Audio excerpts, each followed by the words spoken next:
സാങ്കേതിക ഡിജിറ്റൽ സർവകലാശാല vice chancellor നിയമനത്തിൽ ഗവർണറും മുഖ്യമന്ത്രിയും സമവായത്തിലെത്തിയതുകൊണ്ട് CPIയിലും SFIയിലും എതിർപ്പ്. ഡോക്ടർ സിസ തോമസ് താൽക്കാലിക VC ആയിരുന്നപ്പോൾ CPIയും പോഷക സംഘടനകളും സമരം ചെയ്തിരുന്നു. ജീവനക്കാരുടെ സംഘടനകളും നേതാക്കളും എതിർപ്പ് അറിയിച്ചു. ശ്രീജിത്ത് തിരുവനന്തപുരം വിവരങ്ങളുമായി ചേരുന്നു. ശ്രീജിത്ത്, ഡോക്ടർ സിസ തോമസിനെ നിയമിക്കുന്ന കാര്യത്തിൽ സംസ്ഥാന സർക്കാരിന് കടുത്ത എതിർപ്പായിരുന്നു. പിന്നീട് എതിർപ്പ് മാഞ്ഞതിൻ്റെ കാര്യം എന്തായിരുന്നു? Good morning. SKN good morning. സാങ്കേതിക സർവകലാശാല VC ഡോക്ടർ സിസ തോമസിനെയും ഡിജിറ്റൽ സർവകലാശാല VC ഡോക്ടർ സജി ഗോപിനാഥിനെയും നിയമിച്ചുകൊണ്ടുള്ള ലോക്ഭവന്റെ ഉത്തരവ് വിജ്ഞാപനം ഇന്നലെയാണ് പുറത്തു വന്നത്.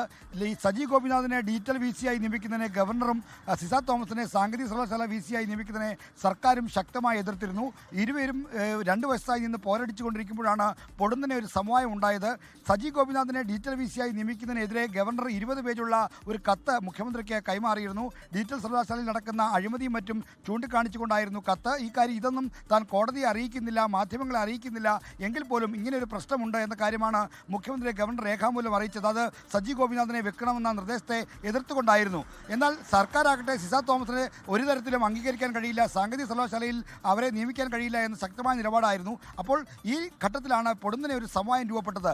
ഇതിന് സെർച്ച് കമ്മിറ്റി രൂപീകരിച്ച് നാളെ സുപ്രീം കോടതി പുതിയ VCമാരെ പ്രഖ്യാപിക്കാനിരിക്കുകയാണ്. ഇത്തരമൊരു സമവായം മുഖ്യമന്ത്രി ലോക്ഭവനിലെത്തി ഗവർണറെ കാണുകയും പെട്ടെന്ന് സമവായം ഉണ്ടാകുകയും ചെയ്തത്. ഇതിന് കാരണമായി ഇപ്പോൾ ചൂണ്ടിക്കാണിക്കപ്പെടുന്നത് ഈ ഡിജിറ്റൽ സർവകലാശാലയിലെ അഴിമതിയുമായി ബന്ധപ്പെട്ട നിരവധി കാര്യങ്ങൾ സിസ തോമസ് നേരത്തെ താൽക്കാലിക VC ആയിരുന്നപ്പോൾ ഗവർണറെ അറിയിച്ചിട്ടുണ്ട്. അക്കാര്യം ചൂണ്ടിക്കാണിച്ച് ഗവർണർ ചെലുത്തിയ സമ്മർദ്ദമാണ് സർക്കാരിനെ വഴങ്ങാൻ പ്രേരിപ്പിച്ചതെന്നാണ്. എന്തായാലും ഇക്കാര്യത്തിൽ CPIയിലും SFIയിലും സാങ്കേതിക സർവകലാശാലയിലെ സർവീസ് സംഘടനകൾക്കിടയിലും വലിയ എതിർപ്പാണുള്ളത്.